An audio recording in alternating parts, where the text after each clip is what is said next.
हम आपको एक बड़ी खबर से रूबरू कराएंगे। वायनाड की अगर बात की जाए, प्रियंका गांधी ने बढ़त बनाई है। बड़ी खबर आपको बता दें, 460 वोटों से आगे हैं प्रियंका गांधी वायनाड सीट पर। देखिए, पहली बार अपने इस चुनावी करियर में मुझे लगता है प्रियंका गांधी ने चुनाव लड़ा है और बढ़त भी बना ली है। 460 वोटों से इस वक्त वायनाड सीट पर प्रियंका गांधी आगे चल रही है। लंबे अरसे से आप देखिए जया, राजनीति में सक्रिय तो रही है प्रियंका गांधी, लेकिन चुनाव पहली बार लड़ा है और पहले ही चुनाव में अगर पहला रुझान प्रियंका गांधी के पक्ष में आए तो एक बड़ी खबर इससे हम कहेंगे। बिल्कुल। और बारामती से महाराष्ट्र की अगर बात करें तो नागपुर साउथ वेस्ट से देवेंद्र फडणवीस आगे चल रहे हैं, डिप्टी सीएम है। बारामती से अजीत पवार और सकोली से नाना पटोले इस वक्त आगे चल रहे हैं। तो यह महाराष्ट्र का जो सियासी समीकरण है वो किस राजनीतिक दल की झोली में जाता है, ये देखने वाली बात है। लेकिन फिलहाल नागपुर साउथ वेस्ट से देवेंद्र फडणवीस आगे चल रहे हैं। बारामती से अजीत पवार शुरुआती रुझानों में आगे चल रहे हैं। झारखंड की बात करें, बरहेट से हेमंत सोरेन मुख्यमंत्री है, ये भी आगे चल रहे हैं। तो आपको हर राज्य का और हर एक सीट का जो नतीजा है या रुझान है वो हम आपको बताएंगे।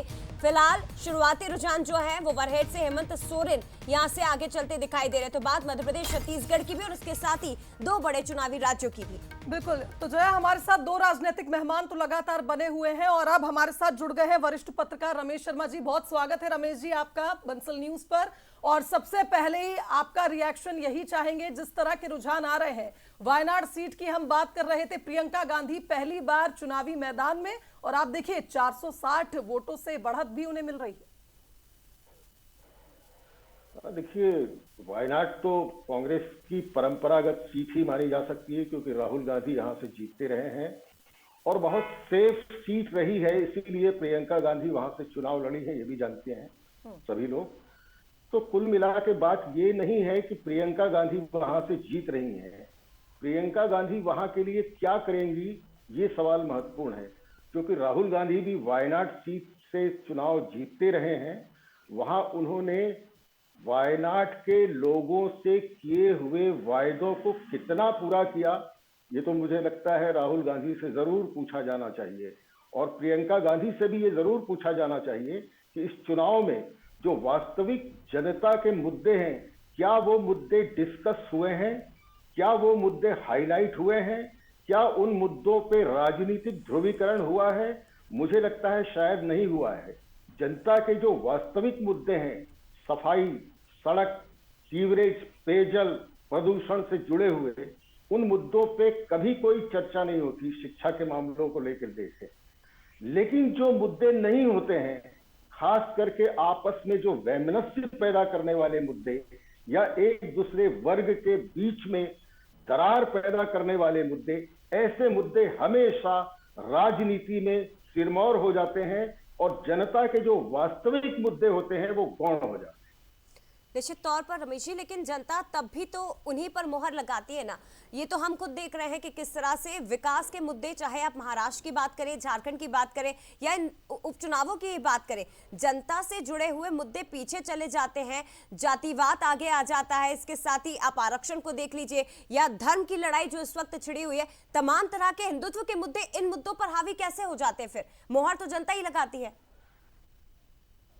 देखिए, हमारे समाज की या हमारे राष्ट्र की या देश की जो कल्पना की गई थी 1950 में, जो संविधान बना था, उसमें पहला शब्द है लोक कल्याणकारी राज्य।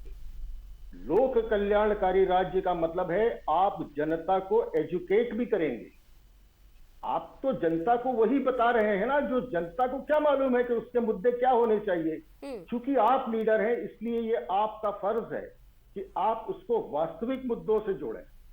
मैं लौट के आता हूं रायपुर पे, और रायपुर की ही बात करें। रायपुर में पिछले 40 साल से बृजमोहन अग्रवाल जी का जलवा है। नो डाउट उन्होंने बहुत से काम किए हैं और मेरा मानना है कि छत्तीसगढ़ के टॉप 5 लोकप्रिय नेताओं की गिनती की जाए तो बृजमोहन अग्रवाल का नाम भी एक होगा।